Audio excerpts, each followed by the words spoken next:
I am going to be drawing one of my absolute favorite characters, Stitch, from the movie Lilo and Stitch. Fun fact, I happen to be from Hawaii, and so this movie really, truly is one of my absolute favorites. First off, I almost always start off every single drawing with a circle for their face and lines to indicate the center of the face. Next, I always draw the nose first. I think that this is the focal point of almost every single drawing, and because of that, I start with the nose. Stitch has a very big nose. It's triangular but also round at the same time. So you want to go ahead and draw that towards the center of your two perpendicular lines. And then drawing little nostrils here. Again, these are all things that you can adjust as you go along, but starting out, I'm going to be drawing his nose like that. Next, his eyes. His eyes are very expressive, even though they're very simple. They have almost like an almond shape right here. Someone once told me that when you draw eyes, they should be about an eye width apart. So the nose kind of serves as that purpose. Stitch's eyes are actually not the same. One is usually more rounded than the other, and the other has a little bit more of that almond shape that I was talking about earlier.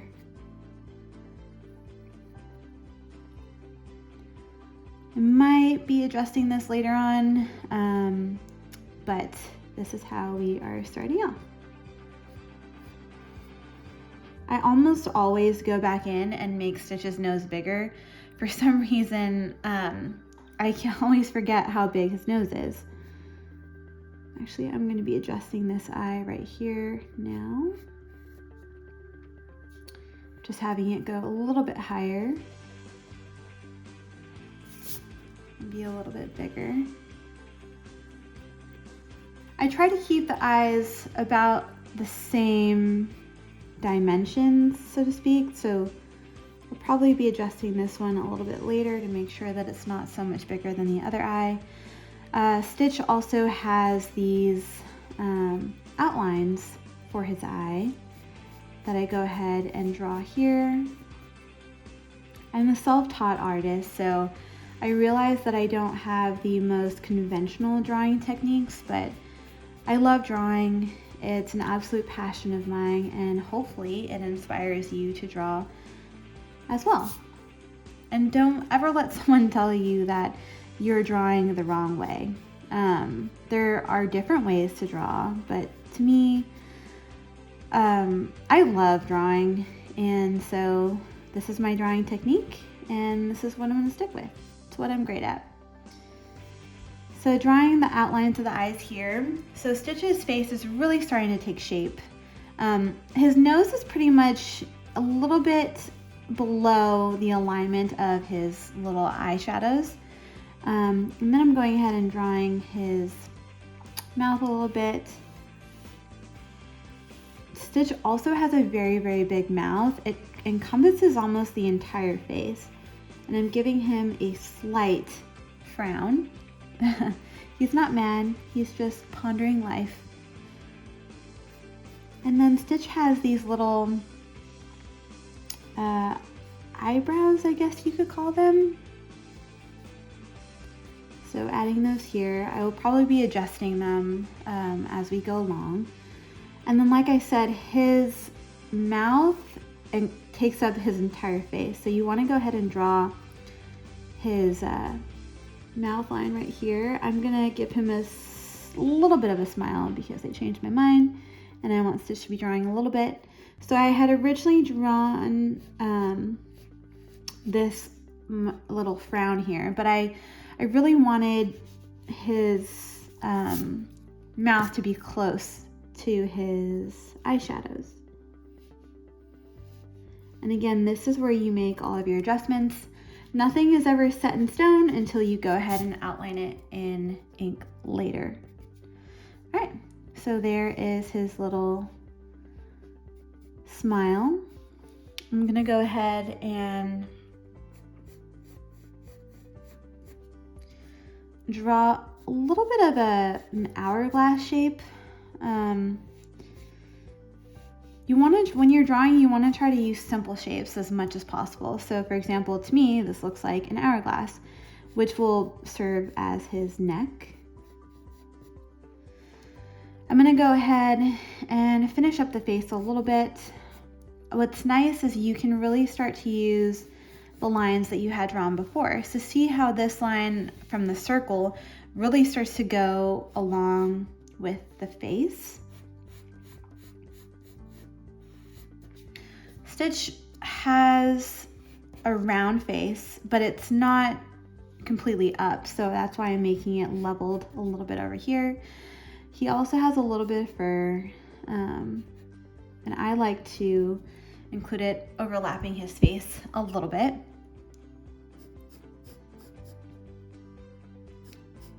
His face is pretty wide, so going ahead and bringing it out there. And then I'm gonna give him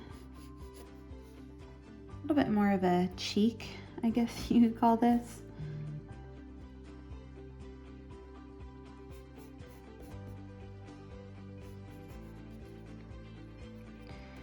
And one of my favorite aspects of Stitch is his ears.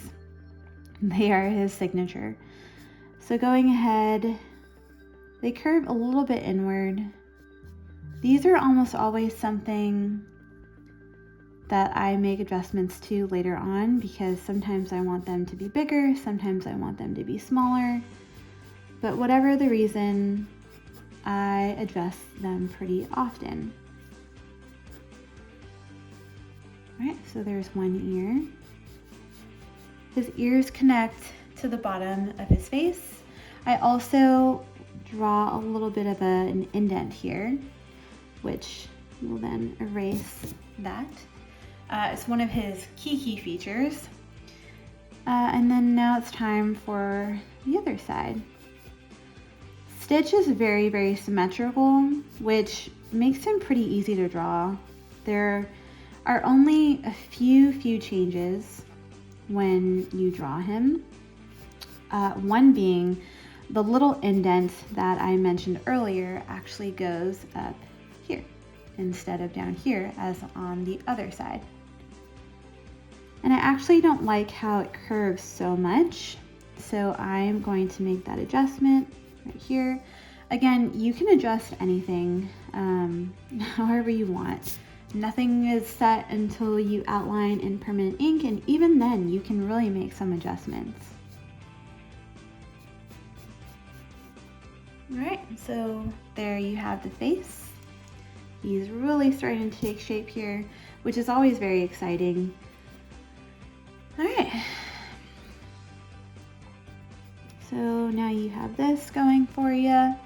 I kind of want this to be a little bit wider, so I'm going to make that adjustment. Again, he's smiling a little bit, and then this is his neck.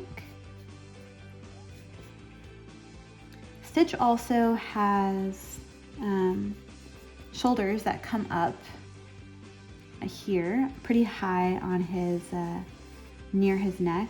Whenever I draw shoulders, I almost always draw circles to where the top of the shoulders are. This helps me guide myself when it comes to outlining the shoulder. So using that, and then Stitch has a very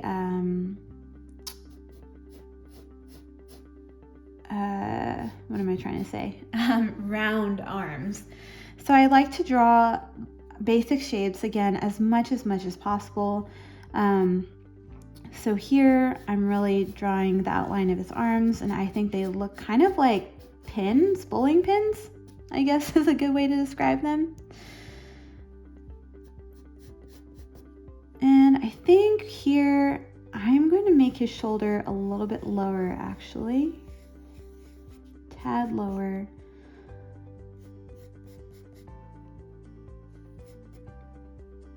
All right.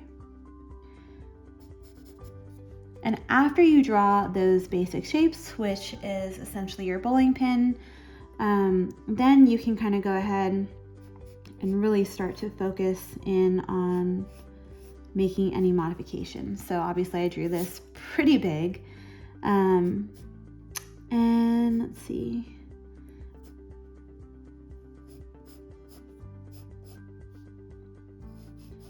So again, having those basic shapes, but then also making modifications. I did not particularly want Stitch's arms to be that big, so made that adjustment over there.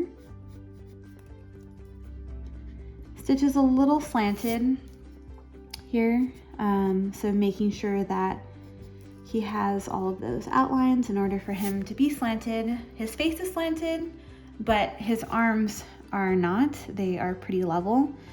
So going ahead and bringing them down here. Stitch's arms are also pretty symmetrical. So if you look, I have various starting and ending points on his arm. So I have one part of his arm ending here and starting here, and the other one starting here. So it's pretty similar. And then I'll go ahead and round out his arms again.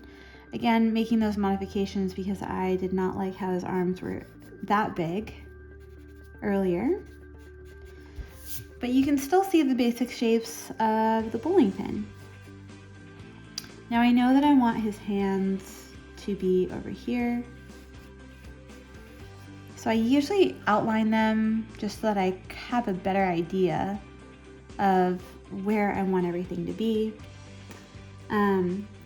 Stitch's fingers are pretty cool.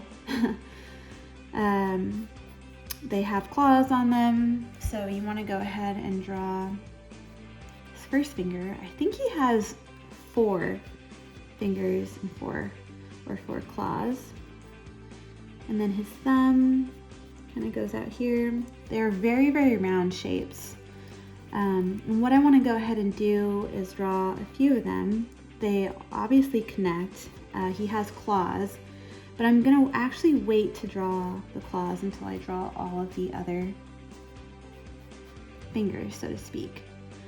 So these are my first claws. You go ahead and add them in afterwards. The nice part about what I'm going to be doing is I'm going to be outlining everything in pen later on, so I don't need to worry about all of these other lines that you see here. I can kind of erase as I go, just so that it's more noticeable as to what the finished outline will be. But for the most part, I'm not really worried about cleanup so much. I thought Stitch's arm was a little bit skinny there, so I made it bigger. And now I'm going to go ahead and do the other side. Again, I mentioned that Stitch is pretty symmetrical, so once you do one side, you kind of have a better idea of what you want your other side to look like. In this case, it involves his fingers or toes, whatever you want to call them. And again, drawing out those claws. They're not super vicious, but they're very triangular in shape. And then I kind of want him to have his little belly here. Might make it a little bit lower, but we will see. So now you have his face and you have his arms, and now all that's left is really his legs.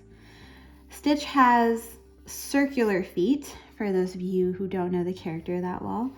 And so what I'm going to be doing is drawing little circles first to indicate where I want the feet to be. I want one foot to be a little bit closer to his body and one foot can be a little bit further away. Again, he has toes on his feet. And I want to go ahead and really outline where I want those to be first. So adding those in here. He has very subtle claws, but they are there.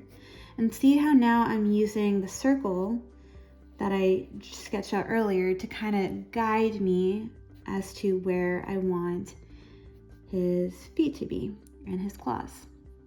I might end up making these a little bit bigger, but this is what I have for now. So I drew another circle because he has a circle inside as well. All right, and now you can draw his leg right over here. So he's sitting with his front legs in the front and his behind legs are a little to the side. Again, doing the same thing on the right side. One of the great things about drawing basic shapes first is you can really compare the two sizes. So I know that my feet are going to be pretty similar in size. I'm drawing his claws here.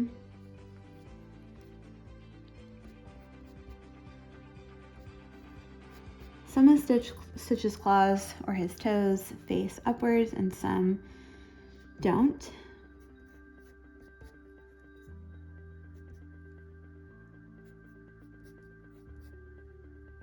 All right, so now you have this way, or this foot.